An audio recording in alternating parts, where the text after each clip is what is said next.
집을 지을 때는 설계도면이 꼭 필요합니다. 설계를 하고 집을 지어요. 제가 얼마 전에 이사를 했는데 이사하는 게 힘들어서 안 되겠다. 그냥 맨날 옮겨 다니고 안 되겠다. 집을 져야겠다. 그래서 제가 이제 집을 집니다. 지을 수 있다고 해서 집을 진다고 한다면 저도 나름대로 집을 이렇게 짓고 싶다 저렇게 짓고 싶다 생각이 있을 거 아니에요. 그래서 제가 졌어요. 그리고 이제 여러분들을 초대합니다. 제가 집을 졌습니다, 여러분. 예, 제가 원하는 대로 제가 멋있게 한번 집을 져봤습니다. 제가 그래서 여러분을 초대합니다. 그러면 오기를 꺼려할 거예요. 무너질 수도 있거든. 도대체 목사님이 어떻게 집을 졌을까? 안전할까? 그런 걱정이 분명히 될 거라고요. 맞습니다. 집은요, 그냥 내가 짓고 싶은 대로 지으면 안 돼요. 근데 신앙생활도 똑같아요, 여러분. 원리와 원칙과 설계도면이 있어요. 신앙생활도 내 맘대로 하고 싶은 대로 하면 되는 게 아니에요. 그래서 어떻게 신앙생활을 해야 되는지를 여러분들은 어디에서 확인할 수 있냐면 성경을 통해 확인할 수 있어요. 이렇게 예수 믿는 거구나 라는 그걸 이제 도와주는 게 교회겠죠. 교회도 마찬가지인 것 같아요. 교회도 그냥 내가 원하는 교회를 지으면 안 돼요. 이 교회를 짓는 원리와 원칙이 분명히 있습니다. 이렇게 짓는 거야 저렇게 짓는 거야. 우리는 그것을 생각해야 돼요. 하나님이 원하는 교회를 그래서 지으려고 해야 돼요. 그런데 재미있는 건 사람들마다 예수 믿는 사람들은 다 자기가 생각하는 교회가 있어요. 난 이런 교회가 좋더라. 나는 교회는 이래야 된다고 생각해. 이런 교회에 대한 자기 그림이 다 있거든요. 그런데 문제는 뭐냐면 그래서 내가 원하는 교회를 찾으려고 하는 거예요. 그래서 신도시 같은 데는 보면은 교회를 그래서 투어 다니시는 분이 되게 많아요.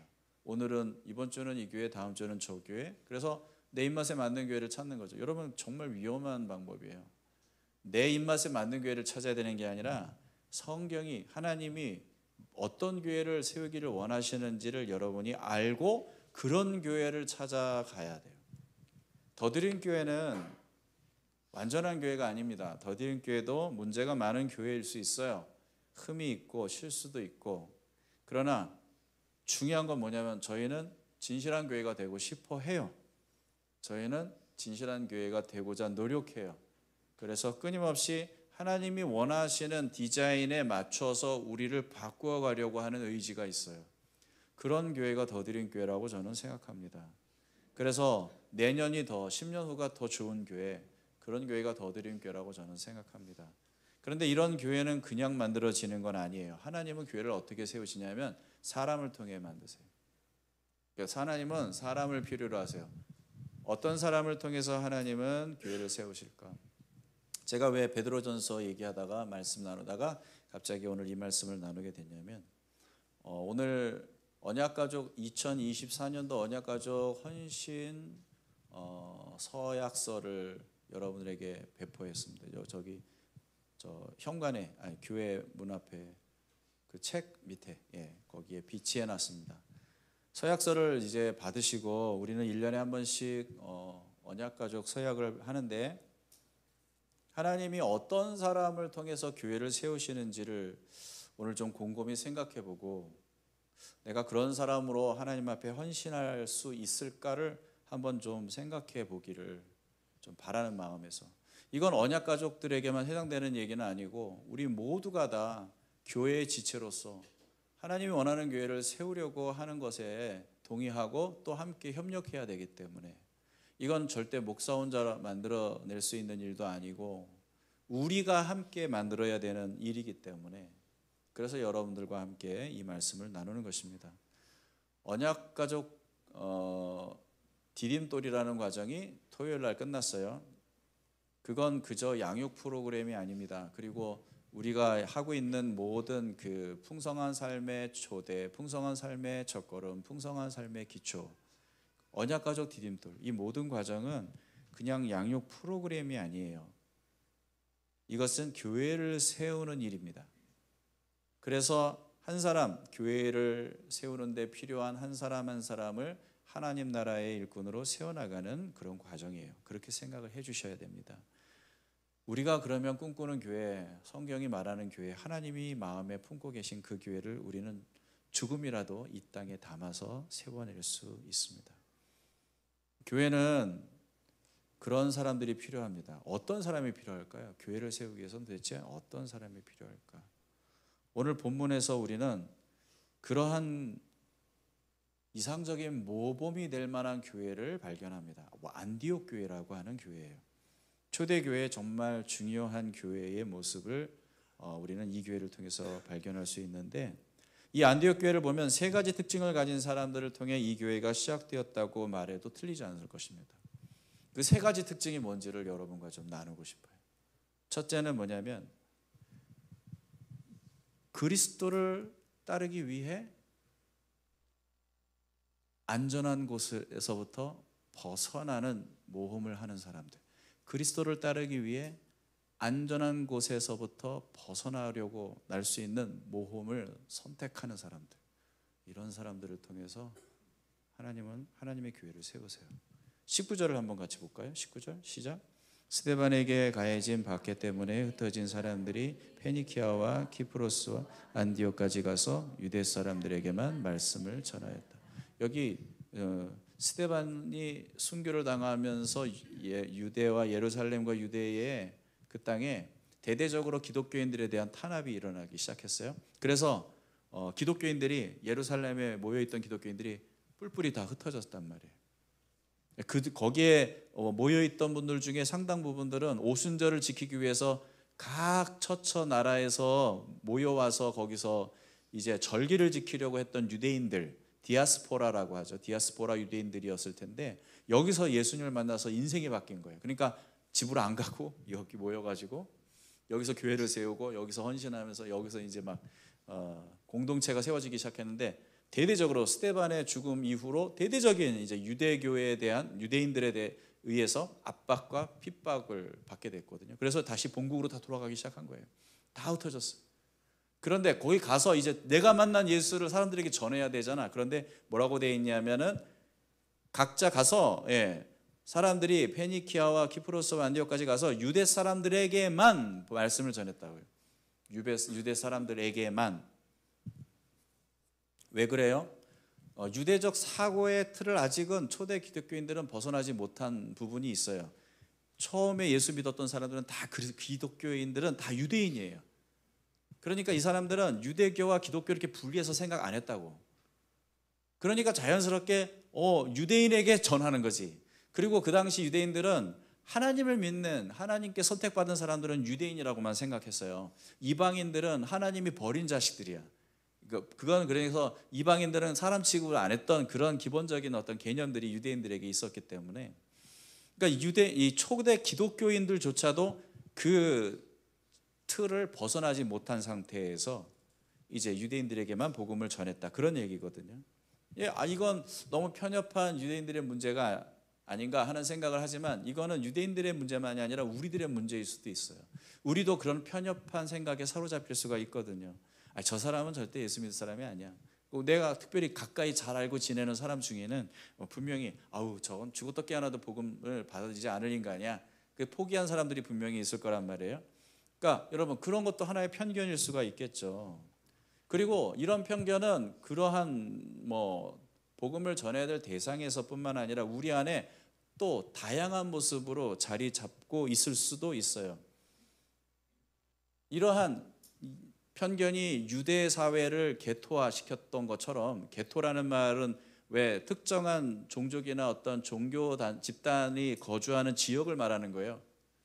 그러니까 그래서 유대인들은 유대인들만의 개토를 형성을 해서 외부인들을 받아들이지 않고 자기네들만의 세상을 어디를 가든지, 안디옥을 가든지 어디를 가든지 로마를 가든지 거기서 그렇게 자기 공동체와 자기의 삶의 터전을 이렇게 만들었단 말이에요. 근데 문제는 뭐냐면은 우리도 그런 문제가 있다는 거예요. 우리도 이 한국 교회도 그런 문제가 있어요. 그래서 우리들만의 세상을 만들어 놓고 우리들끼리 좋은 거지. 그리고는 새로운 사람들이 들어오면은 도대체 이 사람들이 무슨 얘기를 하는지 알아들을 수도 없고, 그 사람들에 대한 배려가 없는 거예요. 새로 교회를 처음 온 사람들이 여기 와서는 너무 힘들어할 수밖에 없는. 왜냐하면 여기는 우리들의 세상이거든. 그러니까 낯선 사람들이, 아멘이에요? 뭐예요? 낯선 사람들이 여기 와가지고 여기서 신앙생활을 그러니까 시작하려고 할 때 그들이 정말 어려움을 겪는 게 바로 그런 거예요. 우리가 그 사람들에 대한 배려가 없는 거지. 왜냐하면 그냥 우리한테 익숙하고 우리가 편하고 우리가 좋은 것을 우리는 더 원하고 추구하거든. 그 무슨 말이냐면 한국 교회도 개토화되어 있다는 거예요. 세상과 단절된 채 우리들만의 영토를 만들어내고 있다. 그게 만약에 교회라면 이건 심각한 문제가 아닐 수가 없어요. 제가 목회자로서 경험해 본 바에 의하면 우리들만 좋은 교회를 만들면, 그래서 새로운 사람들이 적응하기가 힘든 그런 교회라면 그 교회 오래 못 갑니다. 그분들이 돌아가시면 끝나는 교회가 되는 거예요. 다음 세대에 절대 복음이 전수되지도 않을 뿐더러 새로운 사람들이 하나님을 만나는 그러한 현장이 교회가 될 수 없어요. 유대 그리스도인들은 계속 만약에 그런 태도를 고집해 왔다면 절대 하나님 나라의 놀라운 역사를 사도행전적으로 경험하지 못했을 거예요. 선교하는 교회를 세우시는 하나님의 역사를 절대 체험하지 못했을 거란 말이죠. 그런데 이런 성경이 아닌 편견, 전통적인 확신들이 절대시되고 있는 그 시대의 분위기 속에서 놀라운 결단이 필요한 거예요. 놀라운 시도가 필요한 거예요. 근데 그런 일이 일어났어요. 엄청난 일이 일어났어요. 어떤 일이 일어났냐? 오랜 유대인들의 그 편견, 그 굳어져 버린 사고방식을 깨트리고 이 신념에 의미를 갖는 사람들이 생겨났어요. 그래서 아무도 하지 않는 일을 시작하려는 그런 사람들이 생겨났어요. 그게 20절에 나오죠. 20절을 한번 같이 볼까요? 같이 시작. 그런데 그들 가운데서 키프로스 사람 구레네 사람 몇이 있었는데 그들은 안디옥에서 이르러서 그리스 사람들에게도 말을 하여 전하였다. 어떠한 기독교인도 해보지 않은 일, 그 뭐예요? 예수를 이방인들에게도 전해야 되겠다. 어떻게 그런 상상을 할 수 있을까? 아마 유대인들은 깜짝 놀랐을 거예요. 왜 그랬을까? 당연히 유대인이라면 이방인과 상종하지 말고, 당연히 유대인이면 유대 사회를 지켜야 되고, 이런 개념이 유대인들에게 있는데, 근데 이 사람들이 이런 새로운 시도를 하게 된 얘기는 간단해요. 예수님 때문에 안디옥에 이르러서 이 그리스 사람들에게도 말하여 예수를 좀 전해야 되겠다, 이런 마음이 생기는 거예요. 이 귀한 예수를 왜 나만 알고 있어야 되고 유대인들만 알고 있어야 될까? 저 이방인들도 예수를 알아야 될 사람들 아닌가? 그럼 이 귀하신 예수님을 저들에게 꼭 전했으면 좋겠다라는 간절한 마음을 갖게 된 거예요. 예수님 때문에. 그때 그 고정관념을 깨트리고 그 편견을 깨트리고 그 확고한 생각들을 내려놓고 과감하게 모험을 선택하는 거예요. 안전한, 익숙한 모든 삶의, 그리고 한 번도 해보지 않았던 그런 삶의 영역에서 새로운 시도를, 새로운 모험을 시작하는 거죠. 뭐 때문에? 예수 때문에. 예수를 따르기 위해서. 그때 비로소 하나님의 역사가, 새로운 교회의 역사가 시작됐어요. 놀랍지 않습니까? 아무도 가지 않는 길이어도 진리가 가리키고 예수를 쫓아가다 보면 가게 되는 그 길 아무도 안 가도 나 혼자라도 가야겠다. 그 몇 사람이요, 몇 명이 그 안디옥에서 그리스도를 사람들에게 말했다고요. 이게 우리하고 상관없는 얘기가 아니에요. 우리에게도 그게 필요해요. 우리는 익숙한 걸 좋아해. 그렇죠? 안전한 걸 좋아해. 여기서 벗어나는 걸 싫어해요. 여기가 좋사오니 이건 우리 모두의 마음이라고. 그런데 예수님은 우리에게 뜻하지 않은 방향으로 우리를 끌고 가시는 거예요. 그때 거기까지 갈 수 있겠냐는 거지. 내 편견, 내 생각을 내려놓고, 사실 내가 확신을 갖고 있어도, 내가 너무 좋아도 그게 진리가 아니라면 여러분 그걸 바꾸고 내려놓을 필요가 있어요. 그럴 용기가 있어야 돼요. 그래야 교회가 세워지는 거예요. 나만의 세상이 아니라 하나님 나라가 세워지려면 여러분의 생각을 더 크게 가져야 돼요. 여러분의 삶의 반경을, 삶의 시야를 더 넓게 봐야 돼요. 그래야만 여러분이 하나님이 보시는 걸 볼 수가 있고 하나님이 원하시는 것을 쫓아갈 수가 있는 거예요. 만약에 그렇게 할 수 없다면 아마 초대교회는 세워지지 않았을 거예요. 안디옥 교회는 세워지지 않았을 거예요. 옛날에는, 이게 우리가 얼마나 이게 위험한 거냐면, 옛날에는 여러분 그거 아세요? 교회에 세상 악기가 못 들어왔어요. 세상 악기라는 게 도대체 뭐예요? 기타, 드럼 이런 거 이따위 것들 절대 못 들어왔어요. 오직 올겐, 그렇죠? 예, 올겐, 그 다음에 피아노, 그 정도. 기타 치고 막 뚱땅뚱땅 그러면 어떻게 돼요? 드럼 치고 그러면은 그건 거의 2단이에요.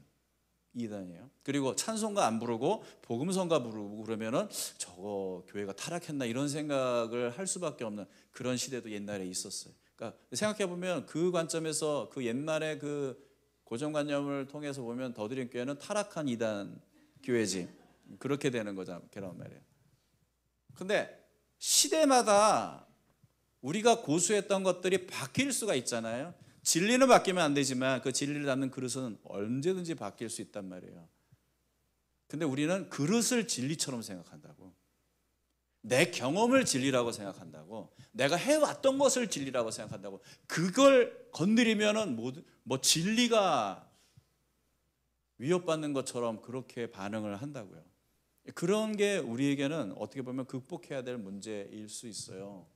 왜냐하면 그게 도리어 하나님이 그 시대에 우리를 부르심 앞에 순종하는 것을 우리가 가지 못하게 만드는 장애물이 될 수 있으니까. 여러분, 우리를 프로테스탄트라고 얘기하거든요. 개혁주의. 우리는 전통적인 그 오랜 그 역사 속에 있는 그 로마 카톨릭의 그 부패를 보면서 이건 성경과 다른데, 이건 진리와 다른데, 이건 예수님이 말씀하신 것과 너무 다른데 이건 아니지 않아 라는 생각을 갖게 된 사람들이 우리 전통이 아니라 진리를 따라가자. 아무도 시도해보지 않은 그 오랜 세월 동안 굳어져 버린 그 교회의 전통, 말씀만큼이나 절대적인 진리가 되어버린 그 잘못된 전통을 과감하게 깨트리고 진리를 쫓아 생명을 걸고 그 낯선 길을 걸어가기 시작한 사람들의 후예들이 바로 우리예요. 프로테스탄트들이. 후예들이 바로 우리라고. 그게 개신교가 시작된 이유예요. 그런데 문제는 뭐예요? 우리도 세월이 가면서 굳어져서 진리가 아닌 진리를 만들어낸 거죠. 성경이 아닌 진리를 만들어낸 거지. 그래서 그 안에 갇혀 살고 있는 거지. 더 이상 하나님이 말씀하셔도 거기서 나올 생각이 없는 거지. 나의 이 안전지대에서 벗어나려고 하지 않는 거지. 여러분 생각해 보세요. 코로나 이후 지금 2023년 말 이제 2024년을 들어가는 이 시대에 하나님은 이 교회를 향해, 그리스도인을 향해 어떤 생각을 갖고 계실까? 그냥 우리 이제까지 해왔던 대로 하면 되는 거예요? 괜찮아요? 우리 고민해야 돼요. 우리의 그 안전지대에서 하나님이 벗어나라고 말씀하시는지도 몰라요. 너 편하게 네가 하고 싶은 대로 하면서 너 중심으로 그렇게 신앙생활 하는 게 맞다고 생각하냐? 아니야. 진리가 너를 이끌 때 그 진리를 따라갈 수 있을까? 예수 그리스도가 너를 끌고 가실 때 어디까지 갈 수 있어? 모두가 다 그렇게 못 간다고 해도 누군가는 가야 돼요. 그래야만 새로운 교회 역사가 시작이 되거든요. 안디옥 교회는 그 몇 사람 때문에 시작된 거예요. 근데 이 사람들은 이름도 안 나와. 이름도 없어. 그렇잖아요. 보세요. 구레네 사람 몇 명이, 키프로스 사람과 구레네 사람 그 몇이 누군지는 모르지만 여러분, 이 사람들은 교회 역사에 아주 중요한 역할을 했던 사람들이에요. 하나님이 귀하게 쓰신 사람들이에요. 왜? 그 사람들은 자신의 이름을 남기는 대신 안디옥의 이방인들에게 예수의 이름을 남겼어요. 여러분, 교회는 이런 곳이에요. 그리스도인의 삶은 이런 거예요. 가장 불쌍한 그리스도인은 나에게 갇혀 사는 사람이에요. 나. 내가 뭐가 그렇게 중요해? 내 생각. 내가 익숙한 건 내가 익숙한 거. 내가 좋아하는 건 내가 좋아하는 거. 그게 뭐야? 예배를 드리면서도 내가 받을 은혜, 내가 좋아하는 찬양, 내가 좋아하는 말씀. 그게 뭐가 중요해? 오늘 이 예배 자리에서 예수님의 영광을 받으실까? 예수님이 행하신 일들이 나를 통해 더 높아질까? 예수님이 정말 이곳에서 찬양을 받으셔야 하는데 나는 그 일을 위해서 뭘 하고 있나? 이걸 고민할 줄 아는 게 바로 그리스도인 아니에요? 나는 중요하지 않아요. 그분이 내 안에서 선명해질 때 내가 같이 있어지는 거예요. 그 안에서 진짜 참된 나를 발견하는 거예요. 그래서 지난주에 얘기했던 것처럼 나한테 자꾸 초점 맞추지 말란 말이에요. 카메라를 찍어도 사진 찍을 때 항상 여러분만 찍죠. 예? 어디 좋은 데 가서도 나도 그래요. 좋은 데 가가지고 와 여기 풍경 너무 좋다. 근데 그 좋은 풍경 안 찍고 우리를 찍고 있잖아. 그리고 핀이 안 나가, 초점이 나한테 안 맞아 있고 딴 사람한테 맞춰 있으면 다시 찍죠.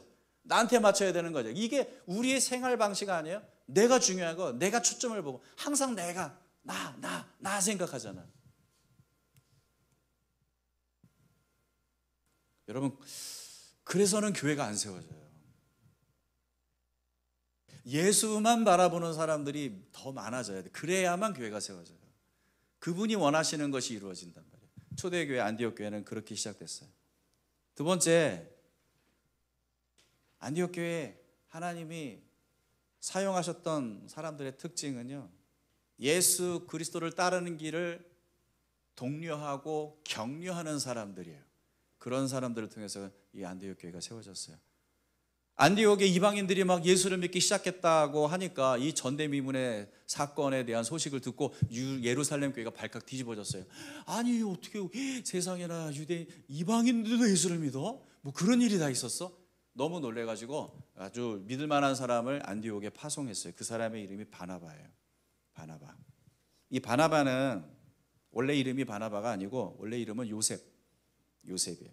레위 지파 사람이고 되게 돈이 많았던 사람이었던 것 같아요.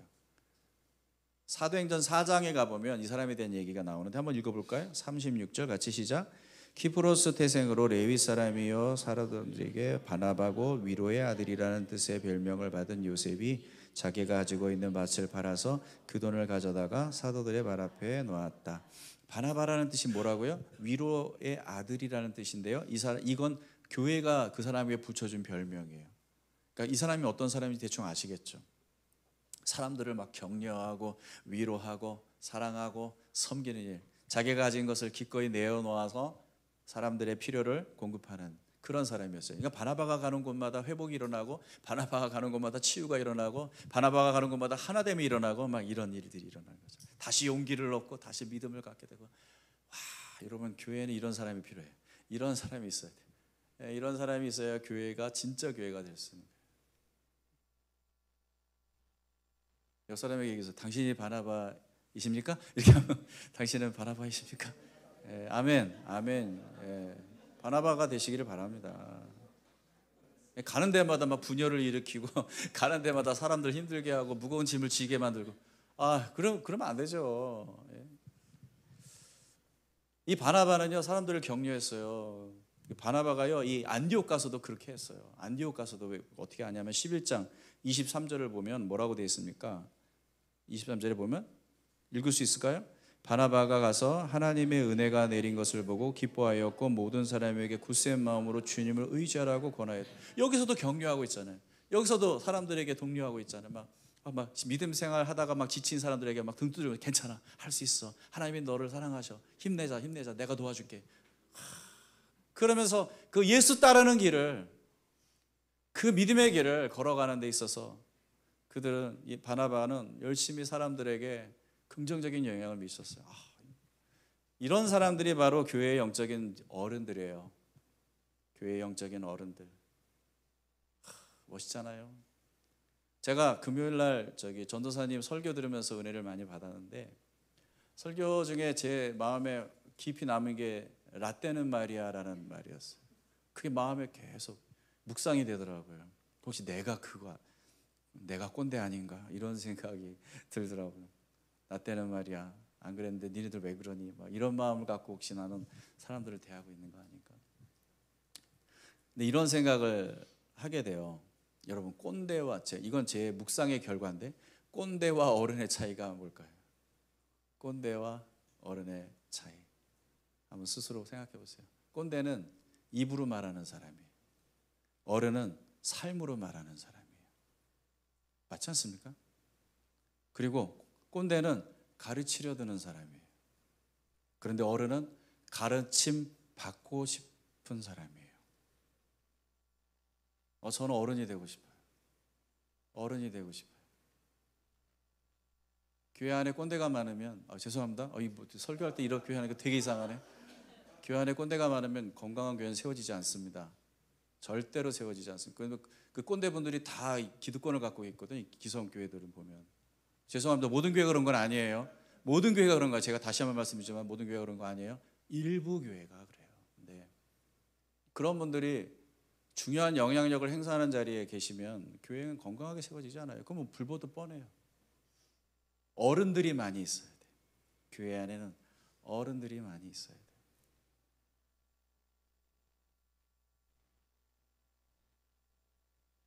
언제 교회가 강력해지느냐? 어른들이 많아서 믿음의 본을 보이는 사람들이 많아서 후배들이 따라갈 수 있는 그런 교회가, 그렇게 좋은 교회, 건강한 교회가 될 수 있는 거예요.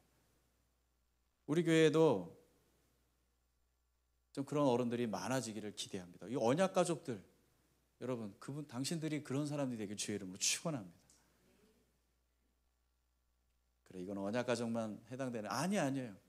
여러분 예수 믿기 시작했고 여러분이 거듭났다면 여러분은 당연히 성장해야 돼요. 성장하면 언젠가는 어른이 될 테고, 어른이 되면 우리도 그러한 역할을 할 수 있는 사람이 되는 게 맞아요. 우리가 믿는 진리가, 여러분 생각해 보세요. 우리가 믿는 진리가, 복음이 입으로만 전해지면 안 되잖아요. 내 삶으로도 보여져야 되잖아요. 우리의 문제는 뭐냐면,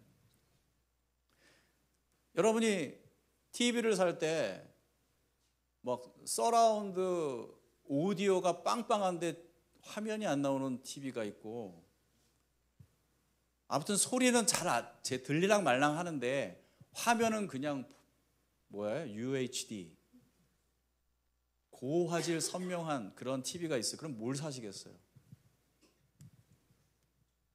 둘 다 사시겠다고요? 집이 넓으신가 보다.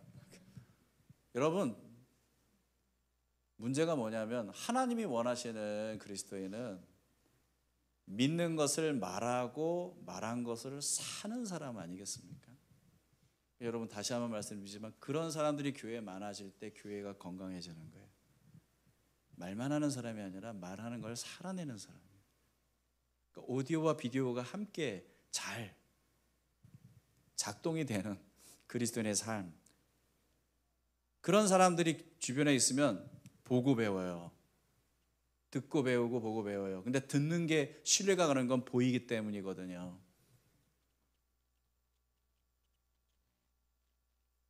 오늘 이 시대에 이런 바나바와 같이 삶을 통해 복음을 보여주는 그런 사람들이 필요하지 않을까? 그런 사람들 통해 예나 지금이나 복음이 전수되는 거죠. 그런 사람들이 격려하고 위로해주고 힘을 북돋아주고, 그래서 너무 연약한 지체들, 영적으로 어린 아이들도 다시 한번 이렇게 돌봄을 받고 격려를 받고 따라갈 수 있는 거 아닌가요? 그런 바나바를 통해서 어떤 일이 안디옥에서 일어나는지 보세요. 24절 같이 한번 시작. 바나바는 착한 사람이요 성령과 믿음이 충만한 사람이었다. 그래서 많은 사람이 주님께 나왔다. 와, 많은 사람이 주님께 나왔다. 멋있잖아요. 이왕에 예수 믿을 건데 우리 영적인 어른이 돼서 이런 역할을 감당해야지. 바나바는요, 그리스도인이나 비그리스도인이나 가리지 않고 그들에게 최선을 다해 그들의 격려자가 됐고 위로자가 됐고 친구가 되어 주었습니다. 그런 소외된 사람들이 하나님께로 돌아올 수 있는 디딤돌이 되었다는 거죠. 이런 지체들이, 이런 바나바와 같은 지들이 우리 교회에 많아지기를 주의 이름으로 축원합니다. 마지막으로 이 안디옥 교회가 세워질 수 있었던 아주 중요한 한 사람의 특징은 그리스도를 따라가는 삶의 본이 되는 사람들이에요. 그리스도를 따라가는 삶의 본이 되는 사람들, 그런 사람들이 안디옥 교회를 세웠어요. 25절을 한번 읽어볼까요? 같이 시작. 바나바는 사울을 찾으려고 다소로 가서 그를 만나 안디옥으로 데려왔다. 바나바는 사울을 찾으러 갔어요. 사울? 사울이 누구예요? 사울은 바울의 유대식 이름이에요. 바울은 과거에 그리스도인에게 아주 몹쓸 짓을 했던 사람이죠. 아주 안 좋은 과거와 경력을 갖고 있는 사람이에요. 그런데 그 사람을 모두가 다 꺼리고 막 그냥 가까이 하기를 원치 않았던 그 사람을 예루살렘 교회에 소개해 줬던 사람이 바로 바나바예요. 그게 사도행전 9장에 나오는데 26절, 27절을 보세요. 같이. 사울이 예루살렘에 이르러서 거기에 있는 제자들과 어울리려고 하였으나 그들은 사울이 제자라는 사실을 믿을 수가 없어서 모두 그를 두려워하였다. 그러나 바나바는 사울을 맞아들여 사도들에게 데려가서 사울이 길에서 주님을 본 일과 주님께서 그에게 말씀하신 일과 사울이 다마스쿠스에서 예수의 이름으로 담대히 말한 일을 그들에게 이야기해 주었다. 아, 멋있잖아요. 역시 바나바, 그렇죠? 중재자, 깨진 관계를 회복시키는 사람, 바울과 같은 사람도 공동체가 받아들일 수 있도록 그 견인 역할, 다리 역할을 해주는 이런 귀한 사람이잖아요. 이제 바나바는 바울을 이제 안디오게까지 불러요. 그래서 여기서 같이 사역하자 이렇게 얘기해요. 26절에 나오잖아요. 근데 그러면 바나바는 왜 바울을 안디옥으로 데려왔을까? 그 이유가 26절에 나와요. 한번 읽어보세요. 같이 시작. 그를 만나 안디옥으로 데려왔다. 두 사람은 1년 동안 줄곧 거기에서 머물면서 교회에서 모임을 가지고 많은 사람을 가르쳤다. 제자들은 안디옥에서 처음으로 그리스도인이라고 불렸다. 근데 두 사람이 뭐 했다고요? 가르쳤어요. 예수 그리스도의 복음을 갑자기 이방인들이 회심을 하고 많은 그리스도인들이 생겼잖아요. 이방인 그리스도인들이. 이 사람들을 가르쳐야 될 거 아니에요. 성경을 가르쳐야 되고 복음을 가르쳐야 되고 예수에 대해서 말해줘야 되잖아요. 그 일을 능통하게 잘 해냈어. 나름이 딱 떠오르는 게 바울이에요. 바나바 머리에는. 그래서 바울을 데려왔어요. 여러분 바울 너무 잘 알잖아요. 로마서를 보세요. 이 사람이 얼마나 성경의 지식이 박식한지, 그 방대한 성경 지식을 통해서 복음을 풀어내는 그 탁월함이 로마서에 잘 드러나잖아요. 그리고 바울은요, 헬라어에도 능통했고 그들의 문화와 철학계도 능통한 사람이었거든요. 이 사람만큼 적격한 사람이 없어. 이 사람이 오면 안디옥 교회가 복음으로 바르게 세워질 수 있겠다 하는 생각을 바나바는 했던 것이죠. 근데 저는 이런 생각을 해봤어요. 쓸데없는 생각인데 이건 담임 목사만 할 수 있는 생각이에요. 바나바가 안디옥 교회 담임 목사라면 자기보다 더 탁월한 부목사를 데려오려고 할까? 이런 생각. 부목사가 이미 왔는데 담임 목사보다 더 설교를 잘해, 더 신학적으로 뛰어나, 더 잘 가르쳐. 막 성도들이 그래서 막 이제는 담임 목사님은 뭐 안중에도 없고 막 부목사만 막 그냥 찾아, 부목사만 막 칭찬해. 그럼 담임 목사 마음은 어떨까? 나라면 어떨까? 그런 생각을 해봤어요. 근데 아직 닥친 일은 아니지만 그런데 되게 기쁠 것 같더라고요. 아직은 그래요. 아직은 그래요. 되게 기쁠 것 같더라고요. 와, 되게 좋겠다. 너무 좋겠다. 그러니까 저는 바나바가 참 귀하다 생각하는 게 이 마음이 있더라고요. 바나바는 바울을 데려올 때 바울이 어떤 사람인지 이 사람 너무 잘 알고 있었어요. 근데 평상시에 이 사람이 얼마나 덕망이 있어요. 교회로부터도 위로의 아들이라는 이름까지 받을 만큼 정말 인정받는 사람 아니에요? 성도들에게 사랑받는 사람 아니에요? 그런데 자기보다 더 탁월한 사람을 데려와요. 그래도 상관없는 거예요. 왜 그런 줄 아세요? 내가 인정받는 게 중요하지 않으니까. 왜 그런 줄 아세요? 예수님을 따라가는 삶을 성도들이 살 수만 있다면 누구든 와야지. 거기에 유익이 되고 도움이 될 만한 사람이 와야지. 그래서 내가 여기 땅에 이 안디옥 교회에 존재하는 이유가 뭐야? 이 이방인 그리스도인들이 예수를 잘 따라가게 만드는 것, 그거잖아요. 그걸 원했다고요. 그걸 간절히 원했다고. 그분의 뜻이 이루어지는 교회를 세우기 위해서라면 누구든 필요한 사람들이 와야 한다는 생각을 했어요. 저는 이런 바나바가 아름답고 멋있어요. 바울도 좋지만 멋있지만 바나바도 참 멋있는 하나님의 영적인 어른이다. 진짜 멋있는 영적인 어른이다. 우리 교회 이런 사람 많았으면 좋겠고 내가 좀 그런 사람 됐으면 좋겠다. 그냥 나는 없고 예수만 있었으면 좋겠고, 우리 사실 솔직하게 우리끼리니까 또 탁 내놓고 얘기하지만, 여러분 교회에서 갈등이 일어나는 대부분의 원인은 내가 인정받지 못하기 때문이잖아요. 내가 한 말이 인정받지 못하고 내 생각이, 나의 위치가 사람들에게 중요하게 여겨지지 않을 때 그때 기분이 나쁘잖아요. 교회는요 절대 진리 갖고 안 싸워요. 아세요? 진리 갖고 안 싸워요. 진리 아닌 것 갖고 싸운다고. 근데 그건 주로 다 나의 얘기예요. 나의 문제고 내가 중요한 문제 갖고 싸우는 거예요, 사실. 우리 더드림교회는 그런 교회 아니라고 믿습니다만, 어른들은요, 내가 중요하지 않아요. 애들 돌보는 엄마 아빠들 보세요. 내가 중요해요?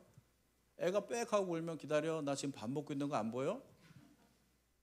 그런 엄마 없잖아요. 자기가 자기 챙기는 거 포기하고 애들 돌보는 게 그게 어른이잖아요.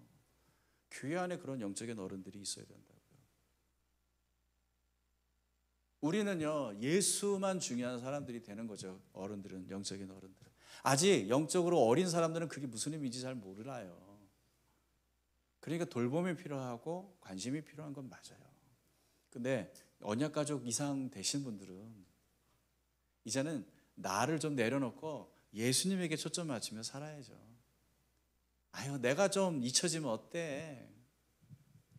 예수만 좀 더 드러났으면 좋겠다. 얼마나 좋아요.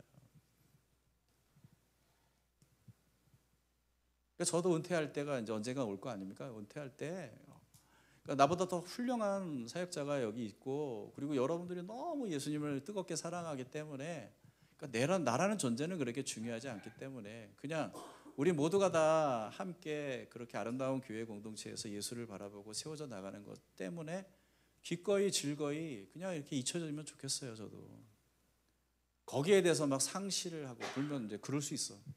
아직 내가 은퇴를 안 했으니까 이런 소리를 하지. 근데 그럴 수 있어. 나도 막 사람들이 어저께까지 막 담임 목사를 이렇게 대우해 주더니 이제는 이제 은퇴했다고 쳐다보지도 않는구나. 그럴 수 있어. 근데 그래도 괜찮지 않아야 되지 않나. 그 정도로 난 어른이 되고 싶어요. 여러분은요? 내가 뭐가 중요해? 예수가 중요하지. 이런 마음 갖고 있는 사람들이 더 많아지길 주의 이름으로 축원합니다. 그런 사람들이 있으면요, 사람들이요 복음을 전수받을 수 있어요. 그 정도면, 그 정도의 마음을 갖고 신앙생활 하는 사람이면 옆에만 있어도 은혜가 되겠다, 그죠? 근데요, 보세요. 제가 서두에 말씀드렸지만 이 사람들은요, 예수 그리스도를 따르는 본을 삶으로 보여주는 사람들이었다고요. 그걸 어떻게 알 수 있냐면 26절을 한번 자세히 보시면 이 사람들이 여기 바나바와 바울이 여기 안디옥에 얼마나 있었다고요? 1년.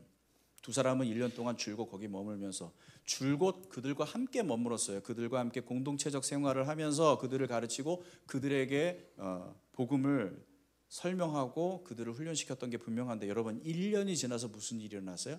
제자들은 안디옥에서 처음으로 그리스도인이라고 불렸다. 안 믿는 사람들이 볼 때 쟤네들은 뭐야? 너무 눈에 띄는 거야. 사는 것도 태도도 말도 너무 달라. 쟤네들 뭐야? 자기네들이 예수라고 생각하고 사는 사람들이야. 그래서 별명 그리스도인이라고 붙였다. 그러니까 우리 식으로 말하면 예수쟁이, 예수의 미친놈들 뭐 이런 거예요. 좋은 의미가 아니었다고 그리스도인이라고. 우리는 그걸 좋은 의미로 받아 쓰고 있지만, 예수 없이는 안 되는 사람들, 예수가 전부인 사람들, 예수만 바라보고 사는 사람들, 막 입을 열어도 예수만 얘기하고 살아도 예수를 따라가고 예수님이 말씀하신 대로 살려고 막 애쓰는 사람들, 그런 사람들이 예수 그리스도인이에요. 어떻게 1년 만에 그런 사람들이 나올 수 있냐고. 분명히 바나바와 바울은 그냥 이론을 가르친 게 아니라고.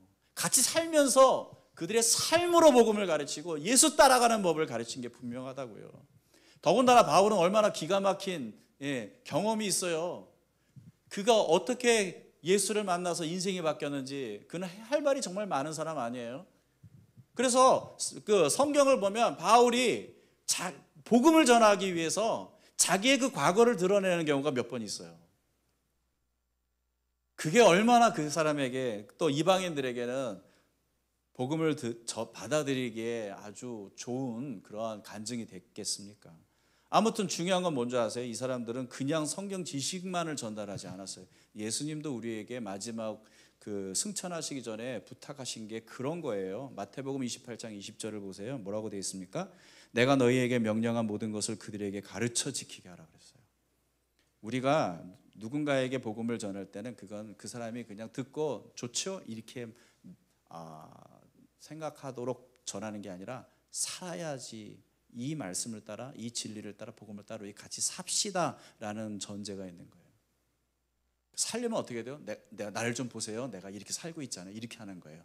그러니까 언약가족이라고 함은 엄청나게 막 수준 높은 그리스도인을 얘기하는 게 아니라 나보다 한 걸음 앞서가고 있는 사람인 거예요. 등산할 때처럼 나보다 한 걸음 앞서서 걸어가는 사람이에요. 조심하세요. 여기 똥 있어요. 조심하세요. 여기 저기 돌뿌리 있어요. 너무 걸려 넘어지지 않게. 여기 나무까지 있으니까 조심하세요. 뭐 고개 숙이셔야 돼요. 이거 가르쳐 주는 사람이 이끔이라고요. 이게 언약 가족이라고요. 그러니까 우리는 절대 우리 교회는 그런 어떤 그 계층 구조가 있는 게 아니에요. 평신도, 그다음에 언약 가족, 그다음에 헌신 가족, 헌신 가족, 그다음에 운영 가족. 와, 언제까지 난 여기까지 올라가나? 그런 거 아니란 말이에요. 그런 거 아니에요. 우리는 그런 거 아니에요. 우리가 그래서 1년에 한 번씩 언약 가족 서약을 받는 이유도 그런 거예요. 어떤 경우는 상황에 따라 또 내가 열심히 뛰다가 시간이 안 되고 상황이 안 돼서 언약 가족으로서의 역할을 충실히 감당할 수 없어. 그러면 쉴 수 있잖아요. 그거는 이제 내가 못 뛰니까 네가 좀 대신 떼어줘. 그리고 바톤 넘겨주는 거랑 같은 거예요. 그러면 그 다음에 준비된 사람들이 뛰는 거지. 근데 우리는 안 쉬고 뛰었으면 좋겠어. 근데 상황이 또 변수가 많잖아. 근데 중요한 건 뭐예요? 언약 가족이라고 한다면 앞서서 가줘야 되는 거예요. 앞서서 바로 한 걸음이라도 앞서 가줘야 되는 거예요. 그 뒤에 있으면 안 돼. 앞에 가줘야 돼. 그래서 저렇게 하는 거구나. 신앙생활 저렇게 하는 거구나. 교회생활 저렇게 하는 거구나. 이걸 보여줘야 되는 거예요. 그 위치에 있는 사람들이 언약 가족인 거예요. 뭐 대단하게 막 영적으로 나보다 뛰어난 사람을 얘기하는 게 아니란 말이에요. 이런 헌신하신 분들이 계시면 교회는 건강하게 세워져요. 결국 우리는 사실 뭐 나를 따르라 그런 거 아니잖아요. 나도 예수를 따라가고 있잖아요. 그러니까 결국 우리 모두는 다 예수를 따라가고 있는 행렬 속에 있는 거거든요. 그게 그리스도인의 삶이고 그게 교회거든요.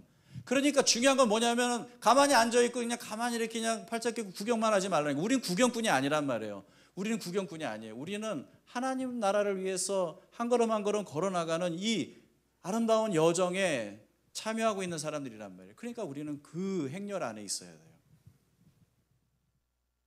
사랑하는 우리 더드림 가족 여러분, 그런 사람들이 교회에서 1명, 2명, 3명, 4명 세워질 때 교회는 제대로 된 교회가 세워져요. 안디옥 교회는 그냥 만들어진 게 아니에요. 하나님이 세우신 그런 사람들을 통해서 세워지기 시작했어요. 저는 여러분들에게 그런 꿈이 있었으면 좋겠어요. 신앙의 목표가 있었으면 좋겠어요. 여러분 2023년도 여러분은 신앙에 있어서 어떤 목표가 있었습니까? 있었으면 좋겠어요. 내가 올 한 해는 신앙적으로 이 정도의 성장을 좀 목표로 해야겠다. 그런 것들이 좀 그런 꿈들이 있었으면 좋겠어요. 그래서 여러분의 삶이 그냥 여전히 자기중심적이고 이기적인 그런 신앙생활이 아니라 누군가에게 격려가 되고 위로가 되고 누군가의 삶에 본이 되고 그리고 아무도 가보지 않은 그런 모험을 진리를 따라서 이전에는 생전해보지도 않은 그런 시도를 한번 새롭게 해보는 그런 삶의 여정이었으면 좋겠어요. 그럴 때 여러분은 상상도 하지 못하는 하나님의 일들이 여러분의 삶 속에서 시작되고 여러분을 통해서 일어난다니까요. 여러분 그런 역사를 좀 맛보고 체험하는 저와 여러분 되시기를 주의 이름으로 축원합니다. 찬양하겠습니다.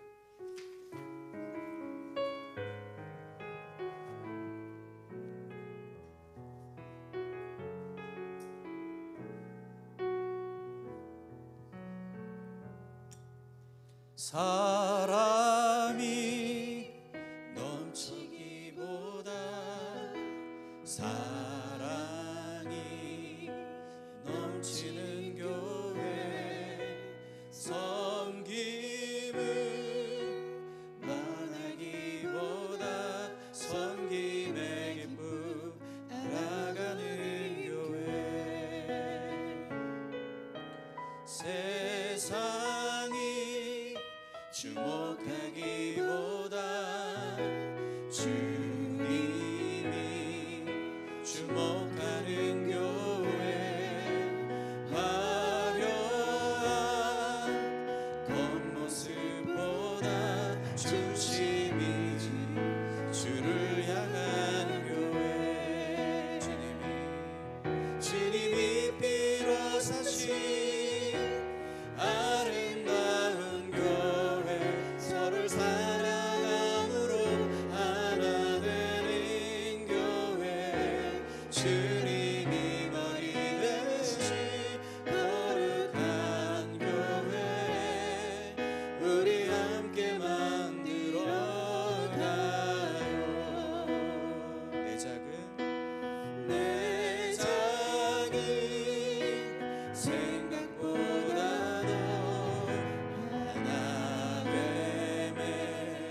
소중함 아는 교회 세상에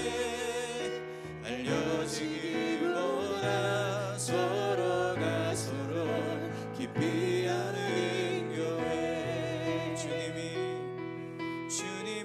피로 사신 아름다운 교회 서로 사랑함으로 하나 되는 교회 주님이 말이 되신 거룩한 교회 우리 함께 만들어가 주님이 피로 사신 아름다운 교회 서로 사랑함으로 하나 되는 교회 주님이 말이 되신 거룩한 교회 우리 함께 만들어가요.